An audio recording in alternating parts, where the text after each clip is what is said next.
ایک خاتون آتی ہے، اس نے کہا حضور میرے لیے دعا کیجئے کہ میں جنت میں جاؤں. تو فرمایا بوڑھی عورتیں تو جنت میں نہیں جائیں گی. تو ظاہر ہے کہ یہ بات تو اس پر بڑی شاک گزری، پریشان ہو گئی، تو اس نے رونا شروع کر دیا. تو فرمایا نہیں بوڑھی عورتیں جنت میں نہیں جائیں گی. خاصی پریشان ہوئی تو حضور نے مسکرا کے کہا جو بھی جائیں گی جوان ہو کے جائیں گی. جنت میں بڑھاپا نہیں ہوگا. 33 سال کی عمر کا ہر شخص ہوگا، مرد بھی اور عورت. جردن مردن، داڑھی بھی نہیں ہوگی، مونچھیں بھی نہیں ہوں گی، اور صرف انبیاء علیہ السلام کی کچھ ذوات ہیں اعزاز کے طور پہ جن کی داڑھی ہوگی، باقی جردن مردن فرمایا گیا ہے. 33 سال کا عنفوان شباب، جوانیاں، تو بوڑھا کوئی بھی نہیں ہوگا. تو کہا کہ بوڑھی عورتیں تو جنت میں نہیں جائیں گی. اس طرح ایک شخص آیا، اس نے کہا جناب میں نے سفر پہ جانا ہے اور مجھے کوئی اونٹ عطا کر دیجیے. تو میں تو اونٹ کا بچہ دوں گا. اس نے کہا حضور میں نے بچے کو کیا کرنا ہے، نہ بوجھ اٹھا سکے نہ سوار اس کے اوپر ہوا جا سکے. کہا میں تو بھائی بچہ ہی دوں گا. اس نے کہا حضور مجھے کوئی اونٹ دے دیجئے، میری ضرورت ہے. فرمایا میں تو بچہ ہی دوں گا. تو وہ بڑا پریشان ہوا. فرمایا مجھے بتا کوئی اونٹ ایسا ہے جو کسی اونٹ کا بچہ نہ ہو. تو یہ سچ بھی ہے اور مزہ بھی ہے. ایک صحابی تھے، وہ حضور علیہ الصلوۃ والسلام کے لیے دیہات کی چیزیں لایا کرتے تھے.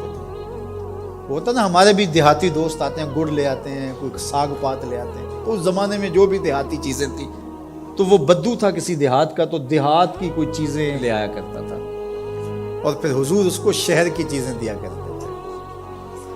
اللہ اکبر. اور وہ گھاس لا کے شہر میں بیچتا تھا. تو ایک دن وہ بازار میں گھاس رکھ کے بیچ رہا تھا. حضور علیہ السلام چپکے سے پیچھے سے گئے اور اس کی آنکھوں پر ہاتھ رکھ دیا. اس کو ہماری زبان میں کہتے ہیں کولی بھرنا. کیا کہتے ہیں؟ کبھی آپ نے بھی کسی دوست کی کولی بھری ہوگی نا. جب کوئی آپ کا بڑا گوڑا دوست ہو، اس سے آپ کا ہلکا پھلکا مزاح بھی ہو، تو آپ پیچھے سے آ کے چپکے سے اس کی آنکھیں بند کر دیتے ہیں. آپ دیکھنا چاہتے ہیں کہ یہ ہر وقت میرا ذکر کرتا رہتا ہے، میں دیکھوں کہ اب اس کے لب پہ سب سے پہلے کس کا نام آتا ہے. ایسا ہی ہوتا ہے نا کہ بندہ پوچھتا ہے کہ کس نے میری آنکھوں پہ ہاتھ رکھے، اور انسان کے دماغ میں پہلے وہ نام آتے ہیں جن سے وہ بڑی محبت کرتا ہے. تو کولی بھرنے کا مقصد ہی یہ ہوتا ہے کہ میں دیکھوں کہ میرا نام کس نمبر پہ آتا ہے، اور اس کی کوشش ہوتی ہے کہ میں پہلی مرتبہ ہی بوجھ لوں. اللہ اکبر. تو حضور نے آ کے کولی بھر لی. اب حضور کے ہاتھ آنکھوں پہ آئے ہوں اور سینوں تک ٹھنڈ نہ گئی ہو، یہ کیسے ہو سکتا ہے؟ تو حضور نے کولی بھر لی، لیکن حضور اس کی آنکھیں دبا رہے ہیں اور وہ بولتا ہی نہیں. وہ بولتا ہی نہیں ہے.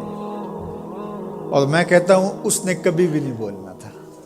سفنے دے وچ ماہی ملیا، سفنے دے وچ ماہی ملیا تے گل وچ پا لیاں باواں. سفنے دے وچ ماہی ملیا تے گل وچ پا لیاں باواں. ڈر دی ماری اکھ نہ کھولا متے پھر وچھڑ نہ جاواں. حضور آنکھیں دبا رہے ہیں، وہ آنکھیں نہیں کھولتا، بلکہ اس نے کیا کیا، اپنی کمر کو پیچھے کر کے حضور کے سینے سے جوڑ کے رگڑنا شروع کر دیا. پھر حضور خود ہی بولے، فرمایا اس غلام کو کون خریدے گا؟ اس نے کہا حضور مجھے کس نے خریدنا ہے، میں تو بہت سستا ہوں. تو میرے حضور نے فرمایا تو بہت مہنگا ہے، تو بہت مہنگا ہے. فرمایا کرتے تھے یہ ہمارا دیہات ہے، ہم اس کے شہر ہیں. تو یہ حضور کا مزاح ہے. تو مزاح کرنا جائز ہے، لیکن حضور نے آ کے کولی بھری نا. کسی صحابی کو جرأت تو نہیں ہے کہ آ کے حضور کی کولی بھر لے. تو چھوٹا بڑے سے مزاح نہ کرے، بڑا چھوٹے سے مزاح کرے.